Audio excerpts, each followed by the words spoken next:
Hi guys, welcome to our YouTube channel Aman learning. आज हम करने वाले हैं क्लास 10 संस्कृत ग्रामर का टॉपिक समास। आपका हमारे यूट्यूब चैनल अमन लर्निंग में स्वागत है। आज हम पढ़ने वाले हैं समास क्लास 10वीं कक्षा 10वीं की संस्कृत का। तो आज ही स्टार्ट करते हैं अपनी वीडियो को। सबसे पहले तो हम ये देख लेंगे इस साल हमारे समास का जो है उसमें से तीन ही समास आ रहे हैं। तत्पुरुष के विभक्ति वाले समास, फिर अव्ययी भाव समास, अनु उप सह निर प्रति यथाई वाले, फिर द्वंद्व में केवल इतरेतर द्वंद्व समास आ रहा है। तो आ जाइए हम स्टार्ट करते हैं अपनी वीडियो को। तो सबसे पहला है हमारा समास। समास एक से अधिक शब्दों को एक ही शब्द में कहना और लिखना समास कहलाता है। एक से अधिक शब्दों को एक ही शब्द में लिखना और कहना समास कहलाता है। फिर हमारा तत्पुरुष समास। तत्पुरुष समास जिस समास में उत्तर पद की प्रधानता हो, उत्तर पद यानी कि आगे का जो होता है फर्स्ट पहला शब्द जिसे हम कह सकते हैं, तो उसकी प्रधानता होती है और वह तत्पुरुष समास कहलाता है। और इस समास के अंतर्गत विभक्ति का लोप हो जाता है। इस समास में जो है विभक्ति का लोप हो जाता है। फिर हमारा द्वितीय तत्पुरुष समास। इसमें ये द्वितीय विभक्ति के युक्त पदों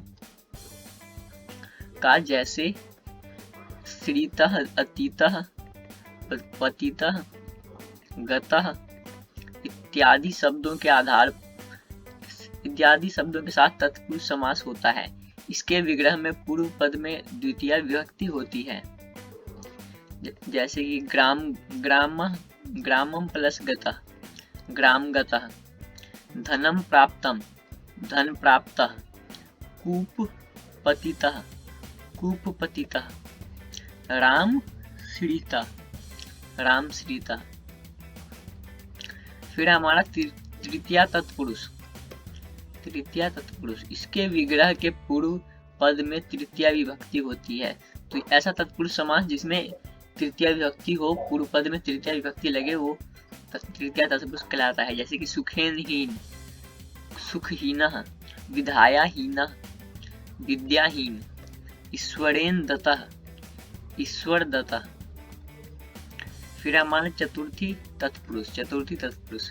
पाठायशाला, पाठशाला, पुत्राय रक्षियम, पुत्र रक्षितम, घटाय मृत्तिका, घट मृत्तिका, युपाई दारू, युप दारू। फिर हमारा अगला है पंचमी तत्पुरुष। इसमें वृक्षात पतितः, वृक्ष पतितः, चौरात भयम, चौर भयम, पथात भ्रष्टम, पथ भ्रष्ट, गामात निर्गतः, गाम निर्गतः। फिर हमारा षष्ठी तत्पुरुष। राज्य पुरुष, राजपुरुष, राष्ट्रपति, राष्ट्रपति, राष्ट्रस्य पति, राष्ट्रपति, सता संगति, सत्संगति। फिर विधाया आलय, विद्या आलय, विद्यालय। फिर हमारा सप्तमी तत्पुरुष। इसमें कार्य कुशला, कार्य कुशला, जले मग्ने, जल मग्न, न्याय पंडितः, न्याय पंडितः, तर्के कुशला, तर्क कुशला, संगीते परवीनम, संगीत परवीन। फिर हमारा अगला है नन तत्पुरुष। यह समास प्रायः निषेधार्थ रोकने के लिए प्रयुक्त किया जाता है। यदि उत्तर पद का पहला अक्षर स्वर हो तो पूर्व पद न के स्थान पर अन, अथवा उत्तर पद का पहला वर्ण व्यंजन हो तो पूर्व पद न के स्थान पर अ शेष रहता है। ये नन तत्पुरुष समास जो होता है इसमें इसका प्रयोग न होने रोकने के लिए या फिर न होने के अर्थ में किया जाता है। अगर उत्तर पद का पहला अक्षर स्वर होगा और पूर्व पद के स्थान पर न के स्थान पर अन का प्रयोग हो जाएगा, और अगर पहला वर्ण व्यंजन होगा तो पूर्व पद में न के स्थान पर अशेष रहता है। तो आ जाइए इसके कुछ उदाहरण देखते हैं। न उचितम, अनुचितम, न उपस्थितः, अनुपस्थितः। फिर हमारा अगला है द्वंद्व समास। द्वंद्व समास, द्वंद्व समास। तो आइए स्टार्ट करते हैं। द्वंद्व समास, जिस समास में सभी पद प्रधान हो उसे द्वंद्व समास कहते हैं। इसके सभी पदों में प्रथमा विभक्ति होती है। सभी पदों के साथ अंत में च का प्रयोग होता है। जब विग्रह में दोनों पदों में एक वचन हो तो समस्त पद द्विवचन होता है। यदि पदों की संख्या मिलकर 2 से अधिक हो तो समस्त पद बहुवचन हो जाता है। द्वंद्व समास एक ऐसा समास है जिसमें दोनों ही पद प्रधान होता है और ये प्रथमा विभक्ति में प्रयोग किया जाता है और इन सभी के पदों के साथ के अंत में च का प्रयोग होता है। जब विग्रह में दोनों पदों में एक वचन होता है तो समस्त पद पर द्विवचन हो जाता है और यदि पदों की संख्या मिलकर 2 से अधिक हो तो समस्त पद बहुवचन होता है।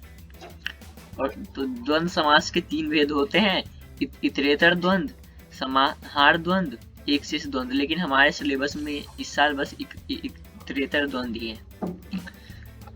इतरेतर द्वंद्व समास, इसमें प्रत्येक पद प्रधान होता है। विग्रह में पद के बाद में च जुड़ा होता है। समस्त पद के अंत में वचन पदों की संख्या के अनुसार होता है तथा अंतिम पद के अनुसार समस्त पद का लिंग होता है।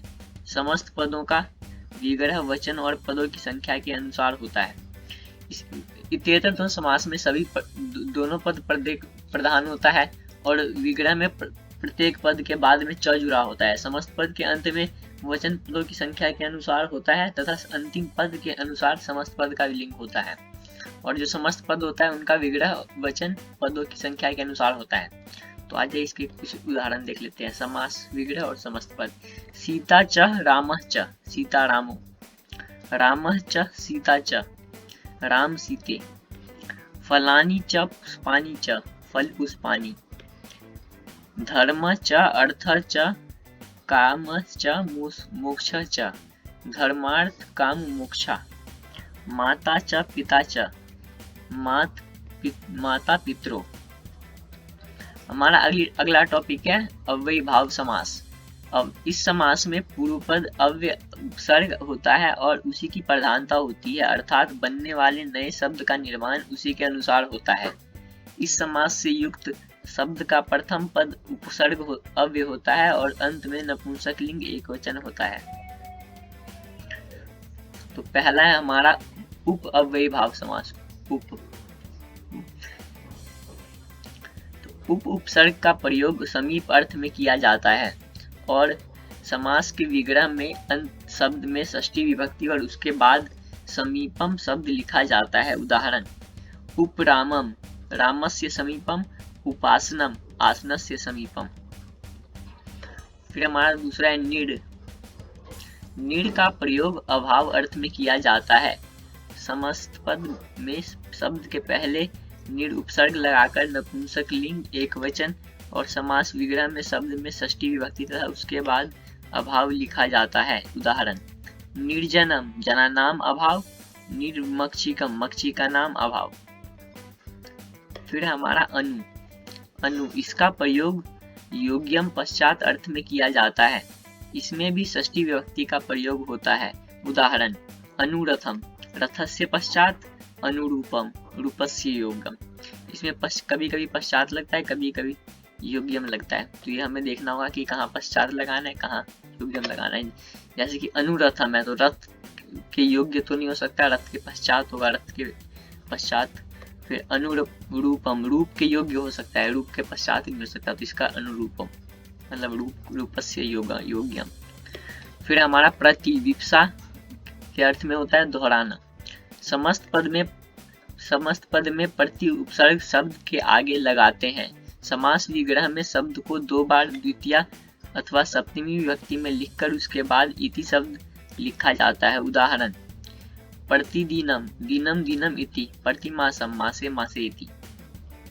प्रतिगृहम, गृहे गृहे इति या फिर गृहम गृहम इति। फिर हमारा यथा। यथा अनतिक्रम, उल्लंघन ना करना के अर्थ में प्रयोग होता है इसका। समस्त पद में यथा अव्यय आगे लगाकर बाद में शब्द लिखा जाता है। इसमें समास विग्रह में द्वितीय विभक्ति तथा बाद में अनतिक्रम्य शब्द लिखा जाता है। उदाहरण यथा शक्तिम, शक्तिम अनतिक्रम्य, यथे इच्छाम, इच्छाम अनतिक्रम्य, यथा स्थानम, स्थानम अनतिक्रम्य। फिर हमारा है सह। सह इसका प्रयोग सहित के अर्थ में होता है। समस्त पद में स उपसर्ग लगता है तथा विग्रह में शब्द की तृतीय विभक्ति के साथ सहित शब्द जोड़ा जाता है। उदाहरण समित्रम मित्रेण सहितम, सचित्रम चित्रेण सहितम। तो अव्ययभाव समास का हमारे पास एक टेबल है, तो आज ये देख लेते हैं।